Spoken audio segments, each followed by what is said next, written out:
Saudara masih ingat dengan kasus gagal ginjal akut yang terjadi pada anak-anak akibat obat batuk sirup beberapa waktu lalu?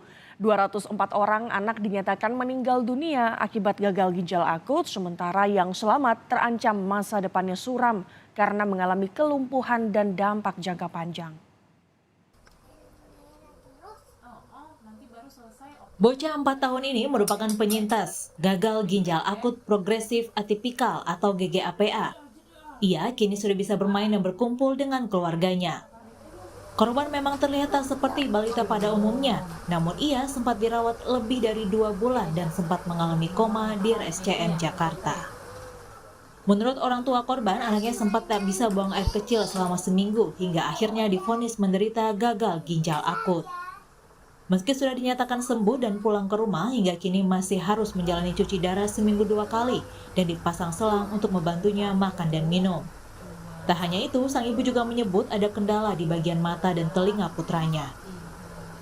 Sekarang masih kontrolnya masih cuci darah seminggu 2 kali, lalu rehab medik, terus poli HD untuk amprahin obat bulanan, EPO, dan yang lainnya itu ya kayak buat mata kayak gitu, tapi mata belum. Wah ya, pokoknya waktu dari picu itu dokter juga beda-beda, dari ujung kepala sampai ujung kaki itu beda-beda semua.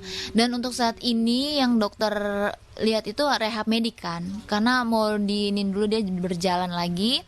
Nah terus yang kedua, matanya juga agak kurang melihat ini tuh siapa, ini siapa gitu. Dia cuma mengenal suara gitu. Nah kemarin itu pas diperiksa THT dan gitu, yang kuping sebelah kanan itu juga mengalami gangguan juga. Jadi dibantulah sama yang kuping kiri. Nah, kisah penyintas gagal ginjal akut pada anak ini merupakan contoh satu di antara ratusan kisah penyintas yang terancam masa depannya. Wakil Ketua Badan Perlindungan Konsumen Nasional (BPKN) sekaligus Ketua Tim Pencari Fakta Mufti Mubarok menyebut anak yang sembuh dari gagal ginjal akut tak bisa sembuh 100% karena ada efek yang fatal di beberapa bagian tubuhnya dalam jangka panjang hingga lumpuh total.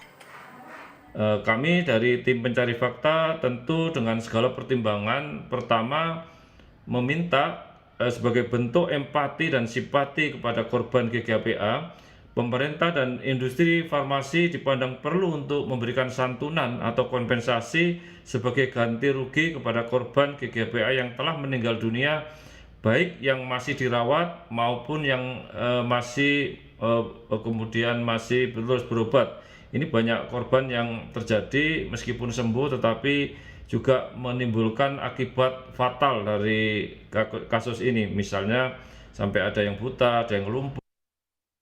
Kemenkes mencatat hingga Februari 2023 ada 326 orang anak yang harus dirawat karena menderita gagal ginjal akut progresif atipikal atau GGAPA, yang semuanya tersebar di 27 provinsi di Indonesia. Dari jumlah itu, 204 anak tak tertolong atau meninggal dunia akibat gagal ginjal akut, dan 122 anak dinyatakan sehat meskipun tak bisa pulih 100%.